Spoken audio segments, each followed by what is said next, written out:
Welcome back to the show. Remember the road trips when you were a kid? Yes, I do, fondly. We're going to get into it right now. So you're on holiday, you roll down the car window, your favourite music is blasting, and all you see is nothing, just wide open spaces. It does sound like a dream, doesn't it? And this morning we have got your ultimate guide to the great Aussie road trip. For more, we are joined by Australian Traveller's native content editor, Kasha Burns, in the studio. Good morning to you. Good morning.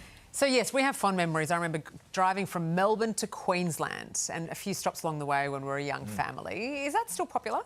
Oh, absolutely. And I mean, I did the same from Central Coast to Queensland a lot to visit family. So anything coastal, always popular. We used to go in the Nissan Irvan. I remember one day I was driving along and I spat chewing gum out the window. Oh, no, Carl. It came back through the other window into my sister Tissy's hair. That's terrible. And she had all this curly hair. And then... You've been all knotty. Anyway, everyone's got a yarn. But what's the secret to the perfect Aussie road trip? Well, like you just demonstrated, probably number one, picking your car mates really carefully. Yes. And if you can't do that because family is family, maybe being realistic about the length of road trip that you're taking. Yeah. But then I would also say making the road trip part of your journey, not just a way to get from A to B. Yes. Work it out so the stops that you make are actually stops you want to make. Yeah, I remember that trip so fondly because, we were new arrivals to Australia and my dad especially just wanted to absorb every part of this country. Everything was so new, right? So whether it was a local park or a national park or a beach or whatever, I mean, we probably stopped like 4 or 5 times overnight on our way up to the Gold Coast. Yeah, even a short trip, it could be only a few hours, but you could, if you have the time to have stopovers, really experience the small towns, it's a really great way to see Australia. Let's start in Sarah's neck of the woods, the Great Ocean Road. Great Ocean Road, a classic. I think people feel like they've seen the 12 Apostles and they've done the road trip, but it's really having a renaissance at the moment. Lots of new places to eat, lots of new accommodations, lots of new experiences. Plus, there's all the old classics that maybe aren't as well known as the 12 Apostles. Yeah. So you can actually get into the Otways. So there's giant trees, and possibly big. And then there's even like a walk you can do through the treetops is really spectacular. Yeah, it's stunning.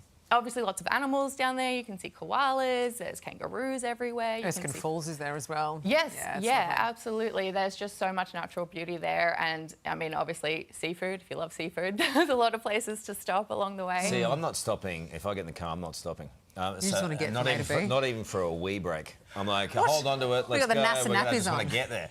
But state by state, you've got some great trips. Yeah, absolutely. So I'll start with one that I just came back from. I just drove to Mudgee, from Sydney to Mudgee. Mudgee's Did you see Kenny Sutcliffe? No. Beautiful kid. But I think it's only about 3 hours. I think Mudgee's still one of the most underrated wine regions in Australia. What I love about it that kind of sets it apart is that you have Mudgee town as this hub that you come back to. A lot of other wine regions are very spread out. And even in the town, there's such amazing things to do. So you can go off, do your wine tour during the day, come into town, you've got a whole other bunch of cafes, restaurants. You've got Roth's Wine Bar, which is the oldest wine bar in Australia. Yeah. You can go to the art centre there and they've got loans from Canberra. So I was in a room with Picasso's and Liechtensteins by myself. No one else there. So. Just you had there cool. the Cairns to Daintree. That's one of the Yeah, great road Daintree's trips. So up through Mossman and then across the river. It's just it's so the good. second you get across that river, and it's a car ferry, so you can take the car. As soon as you get across the river, it's so dense, that forest, and you can feel how ancient it is. It's like the oldest in the world. It feels like a dinosaur's going to pop out any second.